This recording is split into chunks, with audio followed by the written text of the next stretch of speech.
Evangelio de hoy, domingo 20 de noviembre de 2016. Primera lectura. Lectura del segundo libro de Samuel. En aquellos días, todas las tribus de Israel se presentaron ante David en Hebrón y le dijeron: hueso tuyo y carne tuya somos. Desde hace tiempo, cuando Saúl reinaba sobre nosotros, eras tú el que dirigía las salidas y las entradas de Israel. Por su parte, el Señor te ha dicho: tú pastorearás a mi pueblo, Israel. Tú serás el jefe de Israel.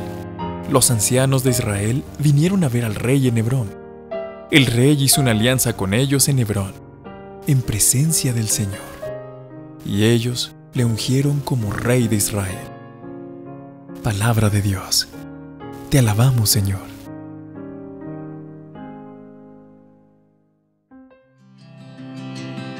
Salmo responsorial. Vamos alegres a la casa del Señor. Qué alegría cuando me dijeron: vamos a la casa del Señor. Ya están pisando nuestros pies tus umbrales, Jerusalén. Vamos alegres a la casa del Señor.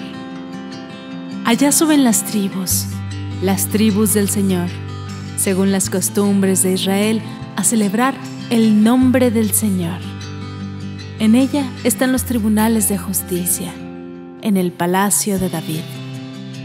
Vamos alegres a la casa del Señor.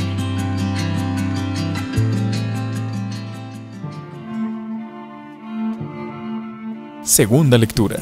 Lectura de la carta del apóstol San Pablo a los Colosenses.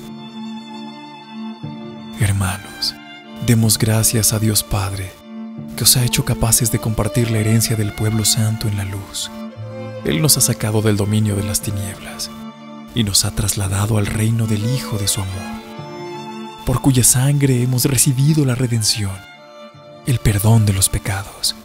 Él es imagen del Dios invisible, primogénito de toda criatura, porque en Él fueron creadas todas las cosas, celestes y terrestres, visibles e invisibles, tronos y dominaciones, principados y potestades. Todo fue creado por Él y para Él. Él es anterior a todo, y todo se mantiene en Él. Él es también la cabeza del cuerpo, de la iglesia. Él es el principio, el primogénito de entre los muertos, y así es el primero en todo, porque en Él quiso Dios que residiera toda plenitud, y por Él y para Él quiso reconciliar todas las cosas, las del cielo y las de la tierra, haciendo la paz por la sangre de su cruz. Palabra de Dios. Te alabamos, Señor. Lectura del Santo Evangelio según San Lucas. En aquel tiempo, los magistrados hacían muecas a Jesús diciendo: a otros ha salvado, que se salve a sí mismo, si Él es el Mesías de Dios, el elegido. Se burlaban de Él también los soldados que se acercaban y le ofrecían vinagre, diciendo: si eres tú el rey de los judíos, sálvate a ti mismo. Había también por encima de Él un letrero: este es el rey de los judíos. Uno de los malhechores crucificados lo insultaba diciendo: no eres tú el Mesías, sálvate a ti mismo y a nosotros. Pero el otro, respondiéndole e increpándolo, le decía: ni siquiera temes tú a Dios estando en la misma condena.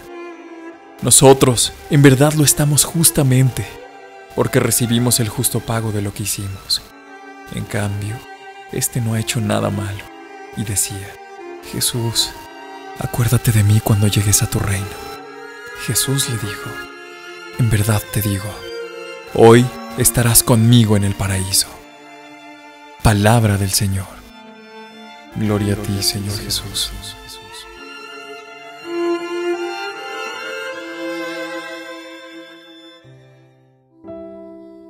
Queridos hermanos y hermanas de Oraciones en Video, las lecturas de hoy mencionan el reino de Dios, el reino de Jesucristo. En el Evangelio de Lucas vemos el bellísimo y conmovedor relato del buen ladrón crucificado al lado del Señor. Vemos a Dimas mostrar y declarar su fe en que aquel que está crucificado al lado es nada menos que el Rey del universo, mientras el delincuente que está del otro lado piensa y dice todo lo contrario. Observemos entonces cómo las gracias divinas son suficientes para cada uno, pero veamos también cómo las respuestas de los seres humanos pueden ser diametralmente opuestas. Dimas, el buen ladrón, reconoce como Dios y como Rey a Cristo. Pero hay que notar que Dimas no ve a un Cristo en la transfiguración mostrando su divinidad, ni ve a un Cristo resucitado mostrando su poder infinito, sino que está al lado de un Cristo fracasado, humillado, moribundo, en la misma situación que él. ¡Qué fe más grande! Y esa fe grande lo lleva al arrepentimiento verdadero. Es un arrepentimiento perfecto por el que reconoce sus crímenes. Y en esta acción se atreve a pedirle un tanto temeroso: Señor, cuando llegues a tu reino, acuérdate de mí. Y ese Rey bondadoso que es Jesucristo, que nos da mucho más de lo que nosotros sabemos pedirle, le promete a Dimas, el ladrón arrepentido, mucho más de lo que él se atrevió a pedirle, pues Cristo le asegura que no solo se acordará de él, sino que lo llevará consigo a ese reino en el que él cree, y que esto sucederá no en un futuro lejano, sino que ese mismo día estará con él en su reino. Fíjense, queridos hermanos, cuán grande es la misericordia de Dios, misericordia divina hacia el pecador verdaderamente arrepentido. Cristo nos dice que su reino no es de este mundo, pero sin embargo vino a establecer un poderío terrenal. Jesucristo no vino a establecer un poder temporal. En este sentido, su reino no es terrenal, sino celestial. No es humano, sino divino. No es temporal, sino que es eterno. Pero su reinado está en medio del mundo.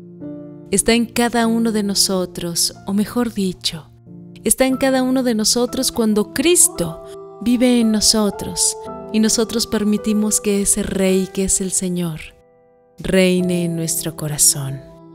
En la primera lectura nos trae la misma situación que ya sabemos sobre el reinado de Cristo. Está en el mundo, pero no es de este mundo. El hecho que nos narra este trozo del libro de Samuel se refiere a un gran día para el rey David y muy importante para el pueblo de Israel. Las tribus del norte lo reconocen como rey legítimo. Antes de este día, el reino de Israel estaba dividido y David solo gobernaba la tribu de Judá. Sucedió que después de la muerte del primer rey de Israel, Saúl, las tribus del norte habían reconocido como rey a uno distinto a David. Ese rey, aunque era hijo de Saúl, no había sido escogido por Dios como rey. Se llamaba Isbaal y fue asesinado por algunos de sus mismos guerreros. Así que después de su muerte y de unos 7 años de guerra civil, finalmente reconocen también los del norte a David como rey y se unifica todo el país. David también conquista a Jerusalén, pues este distrito estaba en manos de los cananeos y como quedaba en el centro, separaba a las tribus del norte de las del sur. Jerusalén entonces pasaba a ser capital de este reino, ahora unido totalmente. Y desde ese momento, Dios designa esa ciudad para ser el símbolo de su presencia entre los hombres. Jerusalén pasará luego de Cristo a ser imagen de la iglesia por él fundada. Además, Dios nos prometió otra Jerusalén, la Jerusalén celestial que nos describe San Juan en el Apocalipsis. El Salmo 121 nos habla de las peregrinaciones cuando el pueblo de Israel visitaba el templo de Jerusalén. En la segunda lectura, San Pablo nos brinda un himno bellísimo de alabanza al poder de Cristo. Cada frase de esta alabanza es digna de ser meditada por separado. Los colosenses habían comenzado a flaquear en su fe pensando que Cristo no era suficiente, que había que complementarlo con otras creencias. Habían comenzado a agregar a su fe en Cristo erróneas y ocultas teorías, Estas doctrinas secretas pretendían ofrecer la manera de ser guiados a un estado superior para llegar a un reino de luz. El himno de San Pablo puede servirnos no solo de alabanza a Cristo, sino de profundo estudio y meditación sobre nuestra fe. San Pablo nos deja bien sentado que existe el reino de las tinieblas y el reino de Cristo. Y Cristo tiene poder sobre todo lo que ha sido creado. Cristo no solo vino a liberarnos del poder de las tinieblas y a perdonarnos nuestros pecados, sino que nos trajo además la resurrección. Así es como el reino de Cristo comienza por nosotros mismos, cuando buscamos hacer la voluntad de Dios. Su reino depende de nosotros. Su reinado es de verdad, de justicia, de amor y paz, en la medida que nosotros lo busquemos y hagamos su voluntad. Padre Santo, te damos gracias, Padre, por habernos permitido llegar con vida el día de hoy y hasta este momento. Te damos gracias por el pan de cada día. Te pedimos, Padre, que con este Evangelio y el de todos los días nos permitas renacer como personas, como seres incorruptibles. Ayuda a todas las personas del mundo que en este momento elevan sus peticiones personales hacia ti.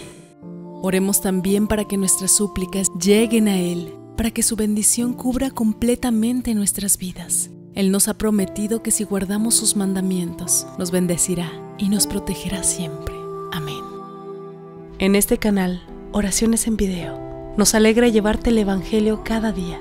La enseñanza es el llamamiento más importante, pues Evangelio quiere decir buenas noticias. El Señor nos manda a enseñarnos los unos a los otros.